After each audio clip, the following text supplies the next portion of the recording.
Before we jump into today's story, I just want to take a moment to say that the details in today's case can be very hard to listen to. So before jumping in, please do go in with caution. Viewer discretion is advised.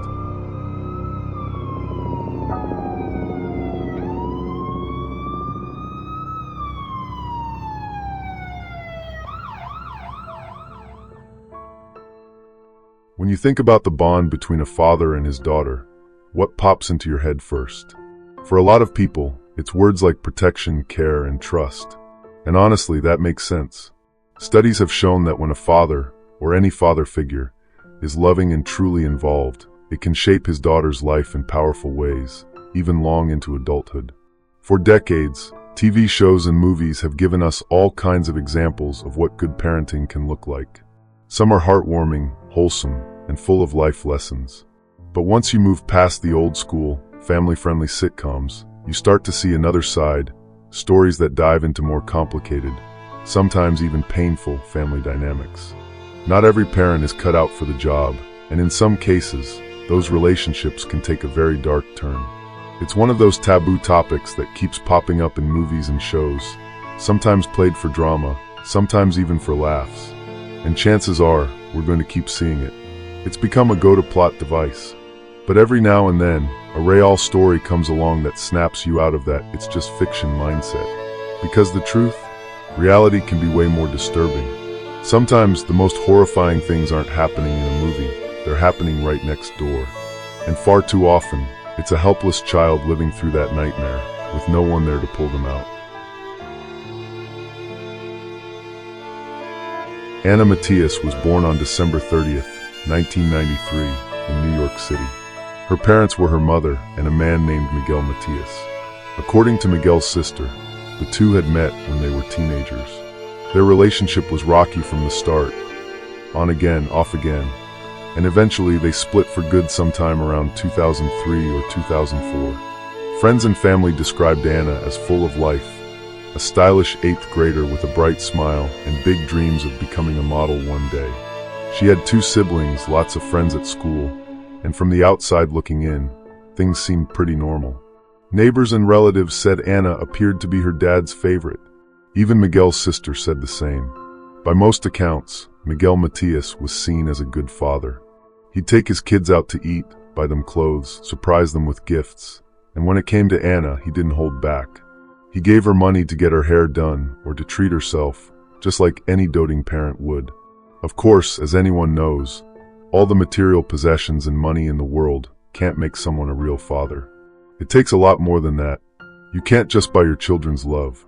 But from the outside looking in, there was really no reason to think Miguel wasn't a good dad. He was generous, always seemed to have a bond with his kids, and everything about him screamed dedicated father. To casual acquaintances, he looked like the perfect dad. But behind closed doors, the truth was far darker. Miguel Matias harbored a darkness that his family knew all too well, a side they couldn't ignore, no matter how hard they tried. Eventually, Ana, her mother, and siblings relocated to Allentown, Pennsylvania, making regular trips to New York City so the children could visit Miguel. These visits weren't always positive experiences. Reports indicated Miguel had an extensive history of mental health issues. In one 2004 incident, Miguel was institutionalized for approximately a month following a disturbing episode. During a family trip from Pennsylvania to Indiana, an argument escalated into Miguel pouring gasoline over the family vehicle and nearly lighting it on fire with everyone inside. The children were, of course, terrified. They had no idea what would happen next. In that moment, Ana's brother, convinced that this was the end, turned to her and said goodbye, thinking neither of them would make it out alive. But then something shifted. When Miguel heard his son say those words, something in him snapped. He didn't go through with it. The rage seemed to fade, and he stepped back. After something as extreme as this, you'd think the right thing to do would be to keep Miguel as far away from his kids as possible, at least until he had gone through proper treatment and was fully evaluated by professionals. After all, who could say for sure that he was fit to be around his children, let alone take care of them? Supervised visits would have been the obvious choice, giving the kids some sense of safety and control. But for reasons that don't quite add up, Miguel was still granted unsupervised visits with his children on the weekends. And that one decision, that one failure to put Ana and her siblings' well-being first, would end up setting the stage for a truly horrific tragedy. By this point, it was becoming clear that Miguel Matias needed some form of therapy to address his deep-rooted issues. Reports suggest that those close to the family were no strangers to his darker side. Neighbors, in particular, witnessed it firsthand. There were times when Ana would come home later than expected, and Miguel's anger would explode. He'd beat her in the hallways, and neighbors could hear it happening, helpless to stop it. But it wasn't just Ana who felt the brunt of his rage. He would sometimes lash out at Ana's siblings too, treating them like they were full-grown adults. His violent outbursts left them physically injured, scared, and emotionally scarred, depressed from the constant fear that seemed to hang over their every move. The incident where Miguel tried to set his kids on fire marked a turning point, revealing just how far his anger and violent outbursts had escalated. His temper had reached a level that no one could ignore anymore. Realizing that he needed help, Miguel sought psychiatric treatment. He recognized that something was seriously wrong with him and tried to get the support he desperately needed. He applied for Medicaid to cover the costs, but in a cruel twist, his application was denied. That left him without the resources to get the help that could have turned things around. The history of violence is what destroyed Miguel, and Ana's mother was the very thing that tore their relationship apart in the first place. By 2008, Ana's mother had moved on and started seeing someone new. She and Miguel were officially separated, and there was no reason for her not to live her life and find happiness. But Miguel couldn't handle it. He didn't take the news well at all. His jealousy and anger festered, and the fallout from this would soon spiral into a tragedy that would leave everyone who heard about it completely shocked. On Friday, February 15th, 2008, Ana and Miguel spent the evening playing online games with Miguel's sister over the phone. Miguel and Ana in their apartment, his sister in hers. Miguel lived at 1005 Walton Avenue in the Bronx, where Ana visited him. He also worked as the building's superintendent. The evening passed with laughter, without any apparent issues. They ended the call and concluded the night. What happened next remains unclear, but what happened next was nothing short of horrific. The building's basement had a room where Miguel kept surveillance cameras and the computer. Ana would sometimes lock herself in that room to chat with friends, using the computer to message them privately. On this particular night, Miguel supposedly walked in on Ana while she was messaging a boy. The nature of the message was said to be explicit, and when Miguel saw it, something inside him snapped. His rage overtook him completely. He became uncontrollable. In his fury, he grabbed an extension cord, tied a knot in it, and wrapped it around Ana's neck from behind. With all his strength, he pulled the cord tight, choking her as she struggled, strangling his own daughter to death. After killing Ana, he placed her body in the building's incinerator boiler, setting her ablaze. Then he returned to his apartment as if nothing had happened. The following morning around 8:30 a.m., Miguel called his sister, asking her to come over. Upon arrival, he confessed to brutally killing Ana. She couldn't believe what she was hearing. He also called his cousin, who rushed to the scene and went straight to the basement. The cousin later said he could only look for a second before the sight of Ana's charred remains overwhelmed him with horror. Finally, around 10:30 a.m., Miguel called 911 to confess. Initially, he claimed he'd left Ana's body in nearby woods. Police found nothing there, but when they searched the building's basement, they made the sickening discovery. When officers found Ana, her body was still burning. Miguel was arrested immediately, and when he was questioned, he showed no remorse for his actions. He continued to talk openly about what he had done to Ana, describing the brutal details without hesitation. He even admitted that his first instinct was to beat her to death with a baseball bat. But, as he explained, he didn't want to make a mess and get blood everywhere, so instead he chose to strangle her. His cold and calculated response sent a chilling message to those listening. He showed no regard for the life he had taken, nor for the suffering he had caused.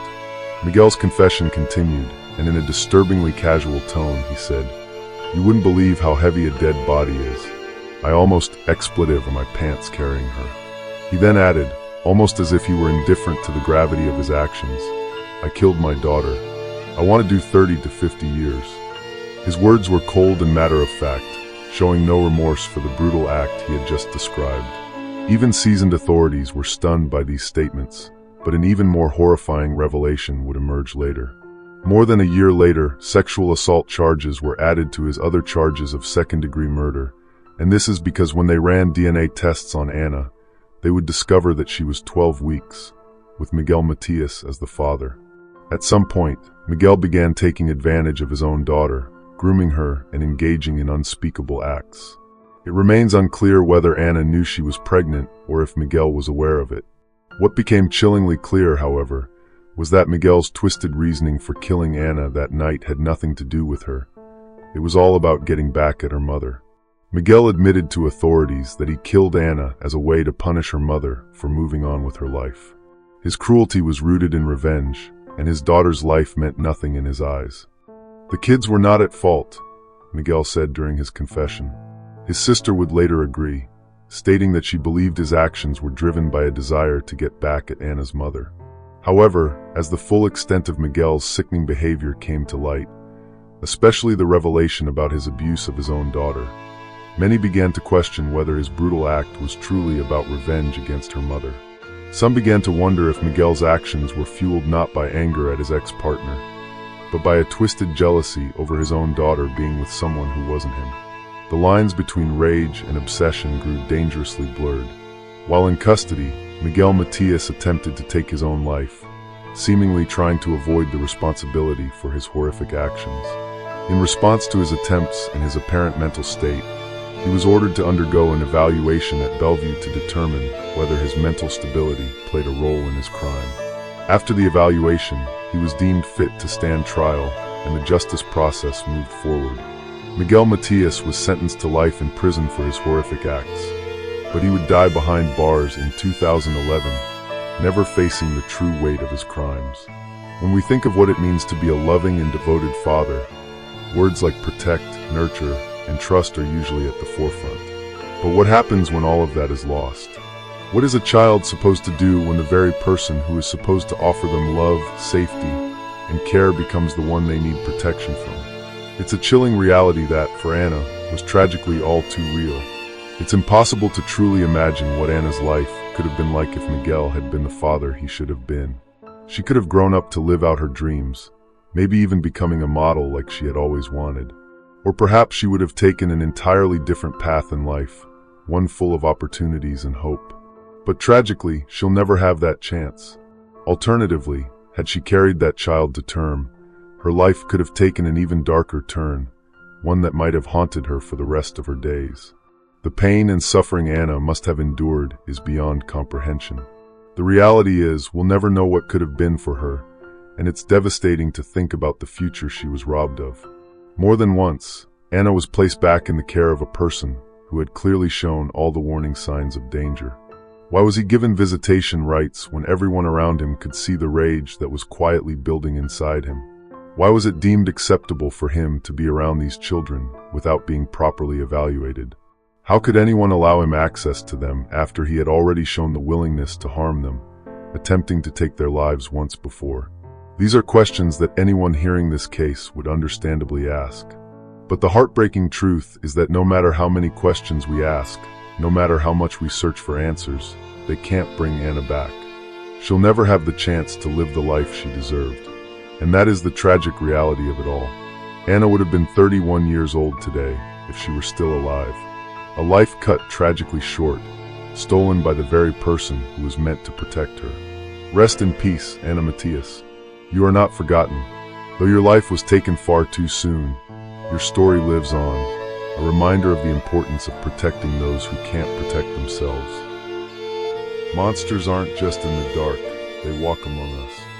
Keep your eyes open, and I'll see you in the next one. Don't forget to subscribe to this channel for more true crime stories.